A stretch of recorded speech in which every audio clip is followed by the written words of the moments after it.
Welcome to the Nathan Nephew Show.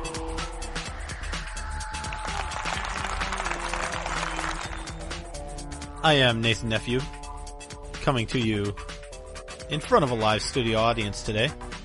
A rare occasion to have a live audience. Usually they're not so live. Got a lot to talk about today. Like I promised last week, or maybe a couple weeks ago. Even now, I've been a bit busy. Moving studio, brand new studio here, and since you listened to At Odds, I know you did at oddshow.com. You know already that we have a brand new studio, same studio that I broadcast from. Much nicer. Luckily, I'm not in Kenya today. I am back in the United States, right here in Michigan, Lansing area. Got a lot to talk about, and like I promised, we will go further into the Constitution, which I've heard from some people is it's risky, is what I was told, because nobody cares about the Constitution. Nobody likes the Constitution. It's not something that people want to talk about. They don't want to hear about how their government is not following the Constitution, how their government is directly contradicting the reasons the Constitution was written and the words that the Constitution uses to place limits on that government.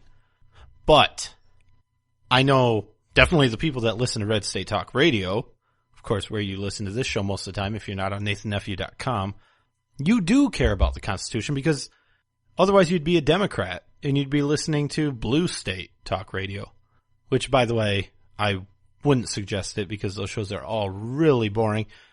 Anyway, last time we went through the preamble of the Constitution, we went through Article 1, Section 1 of the Constitution, which basically just lays out that all legislative powers are granted to Congress, not to the executive branch. So Department of Homeland Security and the EPA, they can't really make legislative decisions.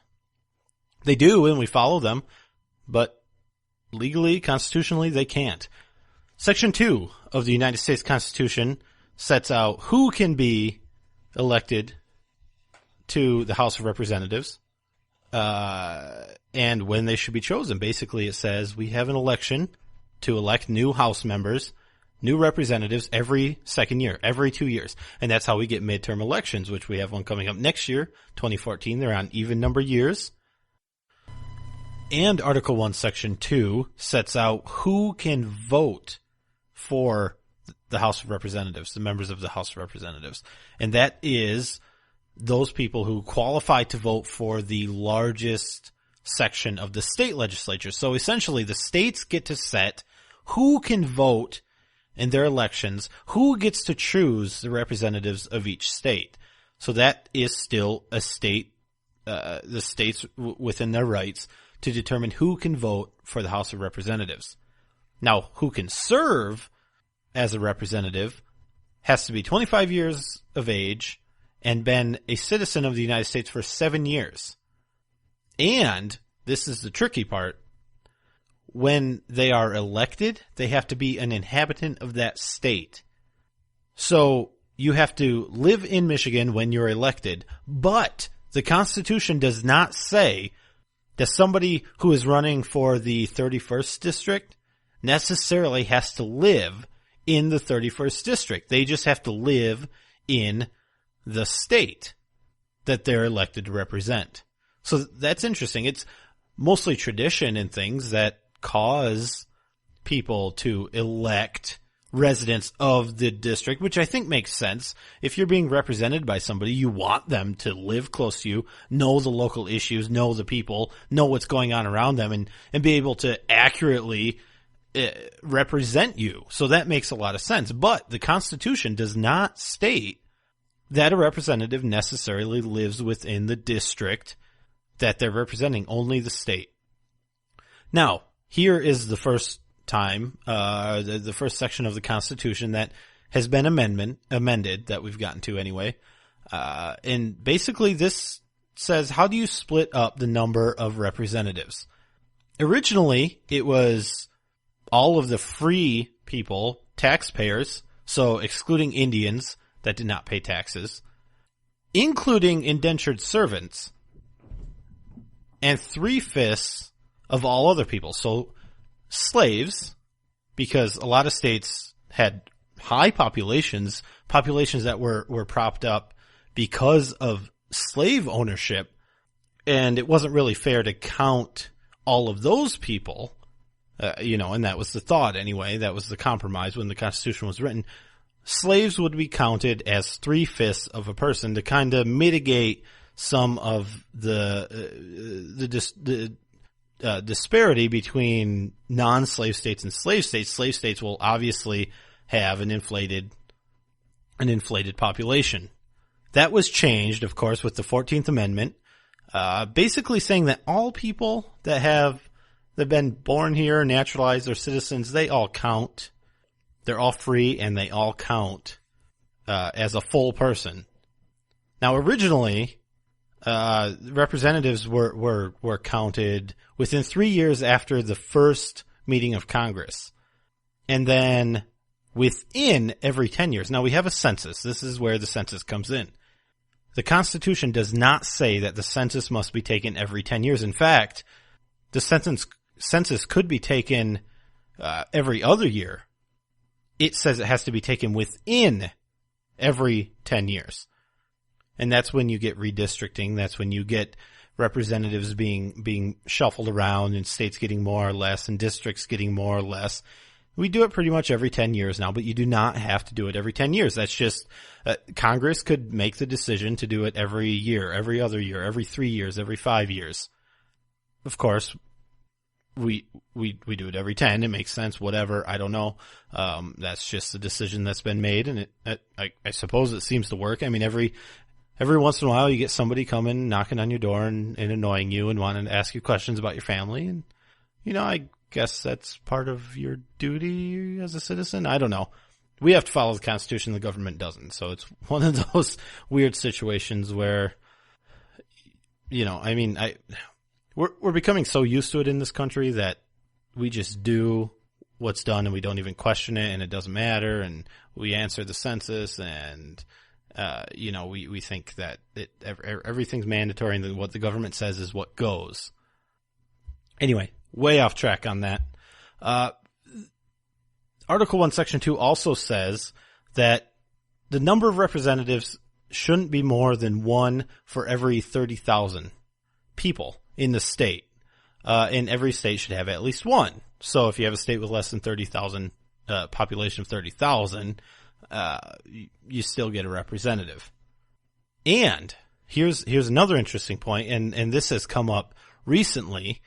If there's a vacancy, if a representative dies in office or quits or whatever happens, there's a vacancy for any state, the executive authority of that state shall fill the vacancies through a writ of election. So basically have a special election or whatever the state deems appropriate.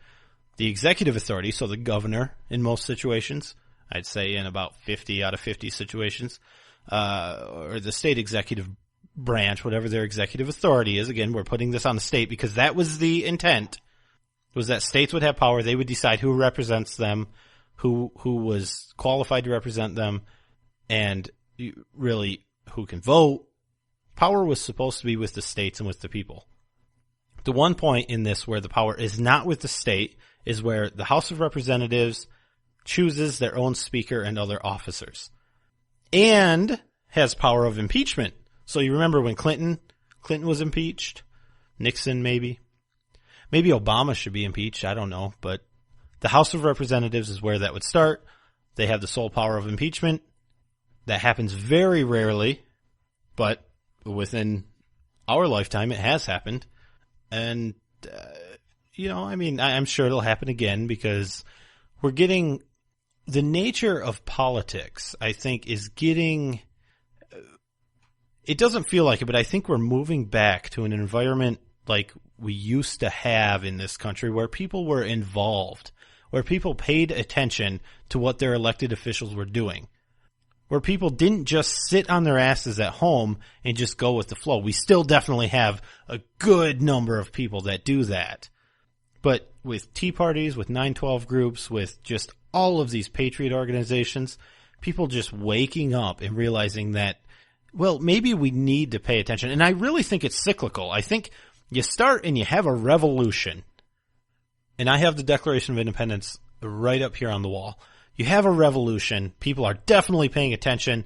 Everyone's on the same side. You're with the country, patriotic, everything.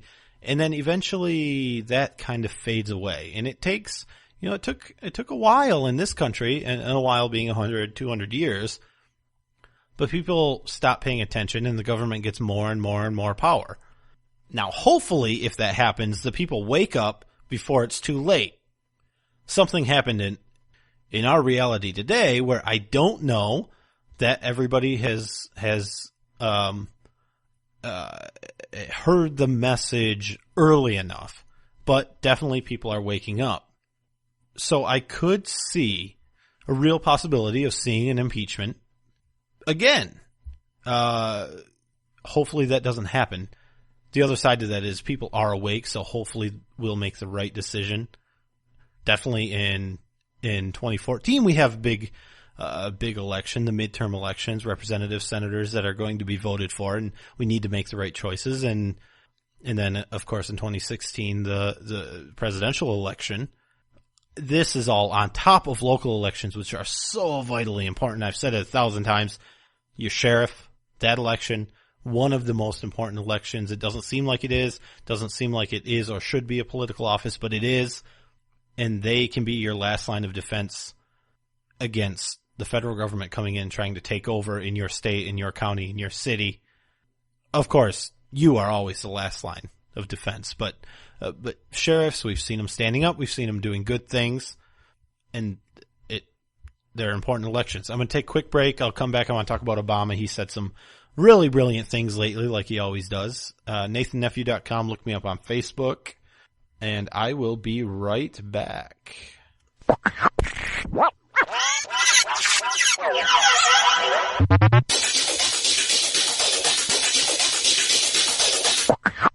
When it comes to TV, if you can't see the difference, why pay the difference? Switch to Dish for the best value in entertainment. Not only will you find the same channels you know and love for less, Dish sweetens the deal with free HD for life and premium movie channels free for 3 months, including Blockbuster at home. You can also save a bundle when you combine DishNet high-speed internet with your TV service. Why would you ever pay more for TV? Switch to Dish and see what real value is. Free HD for life, premium channels free for 3 months, scores of movies with Blockbuster at home, premium savings when you bundle DishNet high-speed internet service. Limited time offer, 24-month agreement with credit qualification required. Cancellation fee, auto pay, and paperless billing and other restrictions apply. Call for details. Call Dish Satellite, your Dish authorized retailer now. 800-507-9468. 800-507-9468. 800-507-9468. That's 800-507-9468. Red State Talk Radio is All American Talk Radio.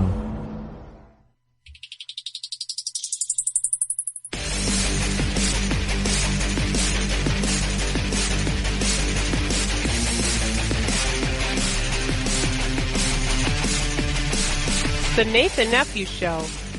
Somewhat unique. Somewhat unique? Yes, somewhat unique. Welcome back. I am Nathan Nephew. This is, of course, the Nathan Nephew Show, and obviously you're listening right here on Red State Talk Radio. If not, you're on NathanNephew.com. Of course, you can look me up on Facebook, like I said before the break. I wanted to talk about Obama because, I mean, honestly, what's more fun than talking about the President of the United States and just reflecting on all of the good things he's done for us since he was elected in 2009. I mean, can you imagine this world if Mitt Romney had been elected president? We would have prosperity and slightly more freedom, and we'd be drilling for oil, and there would be more places like North Dakota where they have full employment. Man, I just, in that 1%, they'd be creating jobs and employing people and spending money. And we wouldn't have McDonald's employees going on strike because they demand $15 an hour. But, alas, we have Barack Hussein Obama as our president. And We do not have full employment, and we do not have as much drilling for oil as we do, and we do not have jobs being created, and we do not have people making $15 an hour. Well, I guess he does want to raise the minimum wage, so maybe we will soon enough have McDonald's low-level employees making $15 an hour, but I guess we'll see. When that happens, people won't be buying McDonald's. So maybe Bloomberg will be happy because people won't be getting fat by eating McDonald's because it'll be too damn expensive. Barack Obama went on Jay Leno this week, and when you have something going on like the most specific terror threat since 9/11, when you have that going on, the best thing to do is not have a briefing, a press briefing, as the president, not come out and say, look, this is important country, and since I'm the leader of the country, this is what I'm going to tell you to do. No, that's not the best way to handle this. The best way to handle this is to go on a comedy show and laugh about things and make jokes and then talk about national security. The first time this president went on the air to talk about national security since Benghazi really is on Jay Leno. And that's just completely absurd. Now, I do want to talk about something else. This was not necessarily national security. He talked about what we need to do because we're expanding the Panama Canal so really, really, really, really big ships can go through and get to all those Gulf ports, in the Gulf of Mexico. If we don't deepen our ports all along the Gulf, places like Charleston, South Carolina, or Savannah, Georgia, or Jacksonville, Florida, if we don't do that, those ships are going to go someplace else. Now, South Carolina and their border with the Gulf of Mexico and the ports that they have on the Gulf of Mexico and Georgia on the Gulf. No, I think he was a bit wrong. Now, that's whatever. You can excuse it other than it wasn't the first time he made the same mistake, Mr. Corpsman. The AP put out an article. And let's see, what did they write? They said, this is their quote of Barack Obama, if we don't deepen our ports all along the Gulf, in parentheses, and in places like Charleston, South Carolina, Savannah, Georgia, Jacksonville, Florida. So they added words for the president, which happens sometimes. They make interpretations when people don't enunciate or when people don't say and. It was obvious what the president meant. He said along the Gulf in places like. He did not say and in places like. The AP added that for the president because the entire MO of the media since Barack Obama has been elected the first black president of the United States of America is to protect him and do everything they can to make him look good. It's not to...